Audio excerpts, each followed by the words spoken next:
listening to Ring of Fire with Sam Seder, 800-783-7412. My fellow Americans, I am about to sign into law the Civil Rights Act of 1964. I want to take this occasion to talk to you about what that law means to every American. 188 years ago this week, a small band of valiant men began a long struggle for freedom. They pledged their lives, their fortunes, and their sacred honor, not only to found a nation, but to forge an ideal of freedom, not only for political independence, but for personal liberty, not only to eliminate foreign rule, but to establish the rule of justice in the affairs of men. That was Lyndon Johnson 50 years ago to the day, and to reflect on the signing of the 1964 Civil Rights Act is Professor Eddie Glaude. He's a chair of the Center for African American Studies at Princeton University. His book is coming out next year, Democracy in Black, How Race Still Governs the Soul of America. Professor Glaude, welcome to the program. It's always a pleasure to talk with you, Sam. So, as we reflect on this day 50 years ago, talk to us about how race still governs the soul of America. Well, first of all, we need to just simply acknowledge the monumental significance of the Civil Rights Act of 1964. In terms of legislation, it's only comparable to, I would argue, Sam, the Reconstruction Amendments, to the extent to which it opened up a fundamental pathway for reimagining how we understand ourselves as a country. Now, in saying that, I don't want to overstate the case, because we need to understand that with the passage of the Civil Rights Act in 1964 and the Voting Rights Act of 1965, you're talking only 16 to 16 years with those two major pieces of legislation before the Reagan Revolution of 1980, which fundamentally, in some ways, sought to attack, what those pieces of legislation sought to do. And, of course, we know that the Supreme Court just recently in some ways gutted the Voting Rights Act of 65. Right. So where we are, we have a black president. It wouldn't be possible without the Civil Rights Act of 1964 to imagine Barack Obama in office. In terms of black CEOs and in terms of me being at Princeton, when we think about Title VII of the Civil Rights Act, which really had a direct impact on the nature of employment, when we look at women and black, white, brown, yellow women of any color, and their relative success in the labor market. It has everything to do with the Civil Rights Act of 1964. So what we're talking about is a monumental piece of legislation that was central to what some scholars call the Second Reconstruction, in which we fundamentally try to reimagine American democracy in light of our principles, in light of our commitments to the equality of all persons. We're talking to Professor Eddie Glaude about the Civil Rights Act of 1964. And I should point out that specifically when you say and to a certain extent, the beginning of the attempt, or maybe the most explicit, the beginning of the most explicit attempt to sort of unravel the Civil Rights Act was launched with Ronald Reagan's campaign when he chose Philadelphia, Mississippi, to launch his campaign, essentially a couple of miles from the site where 3 civil rights workers were killed years before. and talked about states' rights, which was essentially and remains sort of the code words for this imposition of this federal legislation that provided civil rights. And I mean, it seems to me, and this is interesting, that you could break down that race has been such a central aspect of America. I mean, in different ways through the years, and perhaps you would know better than I in terms of how to break that down in terms of eras. But much of our economic strength was built as a function of slavery, and then obviously the Civil War was the issue of race and slavery was obviously paramount when the Civil War, and as you say, Reconstruction, and that takes us up to the Civil Rights Act. And in some ways, race has always been there as a central element of our society, but its implications have changed in some ways, but stayed the same in others, haven't they? Right. I mean, I think part of what we have to understand, Sam, is that white supremacy has been intimately connected to our voicing of democratic principles since the inception of the country. And you can actually trace, right, how central race has been, how central white supremacy has been to American life through immigration law and even through the Civil Rights Acts. So we tend to think of the Civil Rights Act of 1964, which prohibited discrimination based on race, color, sex, national origin, and the like, as being singular as a piece of legislation. But there's a Civil Rights Act that goes all the way back to 1866, right, which extended the rights of slaves as U.S. citizens, which was an attempt to overthrow the veto of Andrew Johnson, President Johnson. But there's the Civil Rights Act of 1871, of 1875, of 1875, of 1957, 1960, 1964. So, and it goes on and on and on. The Civil Rights Act of 1968, which we describe as the Fair Housing Act. We can even go to the 90s, right, with the Kennedy-Hawkins Civil Rights Act, right, in 91. And so what each of these pieces of legislation suggest, going to your question, Sam, is that we have struggled mightily with the idea, not only the idea of race, but the practice of white supremacy and how that practice, those practices, undermine fundamentally our commitment to democratic principles. And so when we think about a monumental piece of legislation like the Civil Rights Act of 1964, we have to place it in the context of our failures and successes in and around the incredible problem, or what some people describe as the original sin of race, that has shadowed and haunted this fragile experiment in democracy. Does that make sense? Yes, and it occurs to me as you're saying that this can be looked at from, well, obviously multiple perspectives, but right. The notion of you begin to understand our politics far more, I think, when it is seen through the lens of essentially white male supremacy on some level, and the evolution of our society in basically saying you've got to share. You've got to share what essentially control in economic assets that you've been able to accrue because of from the beginnings of our society. Those were reserved for you.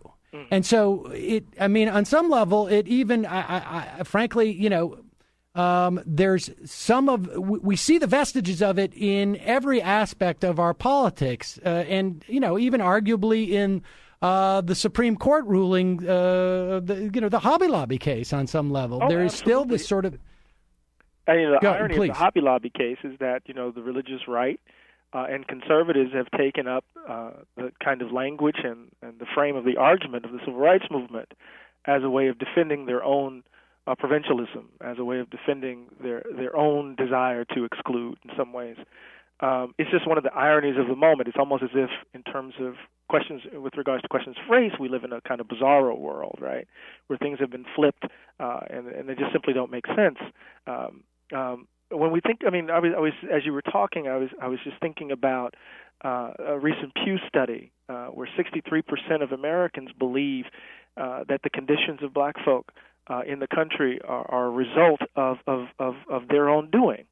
That, and this is part of a discourse around, people who are poor, people who are locked out and marginalized are poor and marginalized because of some failing on their part.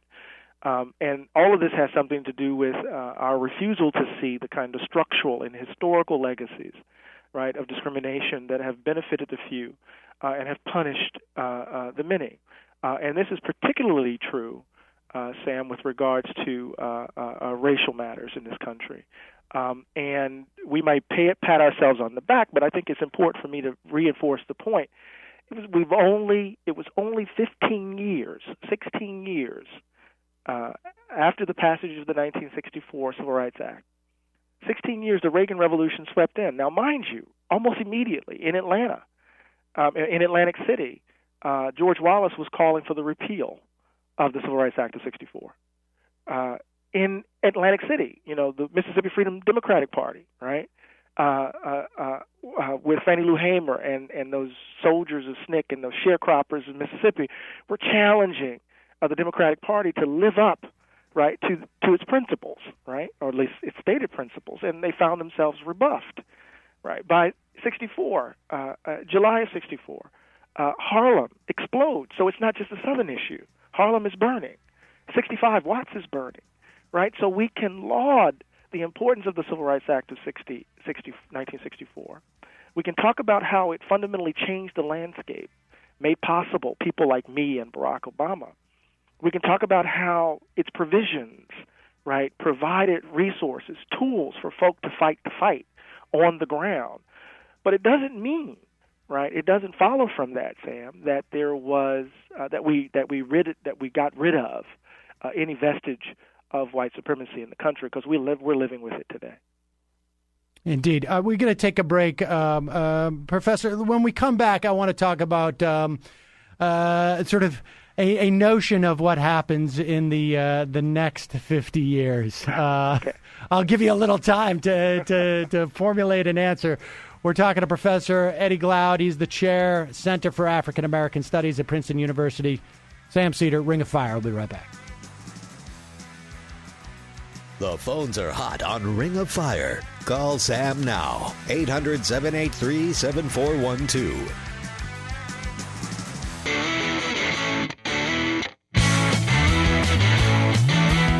I want to get a tattoo so people know that I'm cool. You're listening to Ring of Fire with Sam Seder. 800-783-7412. I know I've got an earring.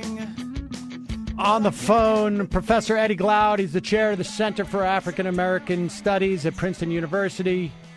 He's got a book coming out next year, Democracy in Black, How Race Still Governs the Soul of America. And we are speaking in reflection of the 50-year anniversary of the signing of the Civil Rights Act of 1964.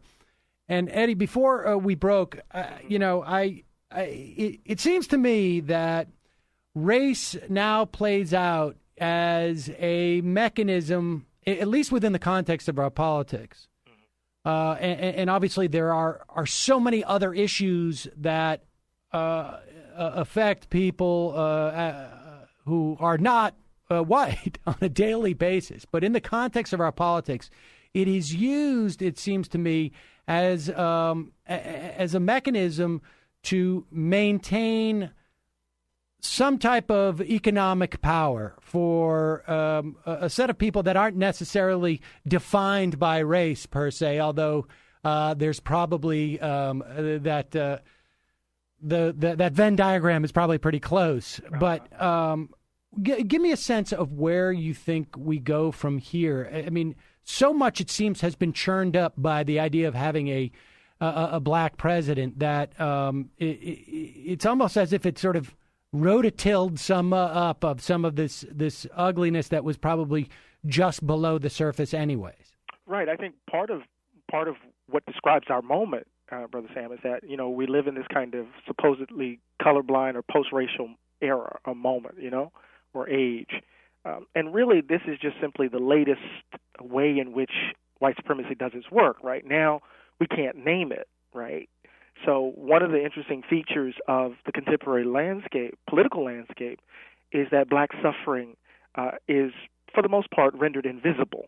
Or if it's visible, it's simply because of some kind of personal failure, some culture of pathology, right, or culture of poverty. Right. So either we blame black folk for the conditions the condition of their living, or we don't say anything else about it, right?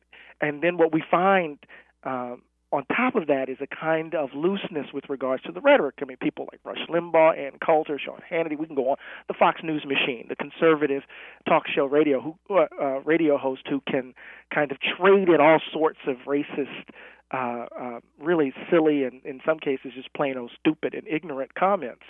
But what's really interesting to me, Brother Sam, is the way in which the kind of reorganization of capital in the context of neoliberalism has left out whole segments of black and brown people. And race overdetermines, I'm saying this it's a little too abstract.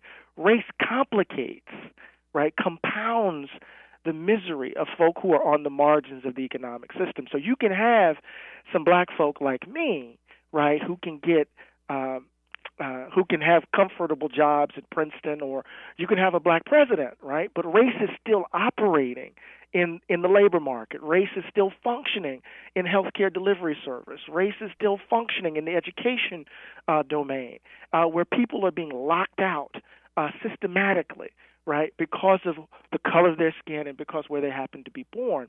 But we can't mobilize, it seems to me, around these issues. So what I think we need to do over the next few years is to engage in a much more radical politics, right? Not hearkening back or longing for the days of the Great Society, or because that's really interesting when that becomes your radical politics, right? Not longing for Civil Rights Act of 64, the Voting Rights Act of 65, but really to begin a third Reconstruction, to use Reverend Barber's language down in North Carolina in the Moral Mondays movement. And that has something to do with kind of forcing the nation to see how greed, how racism, how a certain understanding of capitalism is literally eviscerating the country. I mean, ripping to shreds our principles. So that's where I am right now, if that makes sense. Yes, I mean it is as if a race is a sort of has a multiplier effect for the implications of neoliberalism and the problems with for those who are the losers in that system, which is increasingly more and more people. Right. And I have to say, we just have a minute. This Sure. is a conversation that we need to have again. But we should acknowledge that this idea of blaming people for their situation, which is a function of this system, is not just exclusively the purview of white America. The president engages in this rhetoric too, I think, in a way that is unhelpful, frankly. Oh, absolutely. Not only the president, you can hear it out of the mouth of Al Sharpton. What you have is a black leadership class. I know we don't have much time, but a black leadership class that has become complicitous in many ways, right, with the status quo, with the current racial regime, while so many of our fellows suffer. And this is part of the irony and part of the tragedy of the moment, is that black America is in deep crisis, Sam. By every statistical measure, we're catching hell in ways that we've never seen before. And indeed. Professor Eddie Glaude, yes, sorry to cut you off, but we will continue this. We're going to take a break. We'll be back in the next hour with Heather Parton-Digby.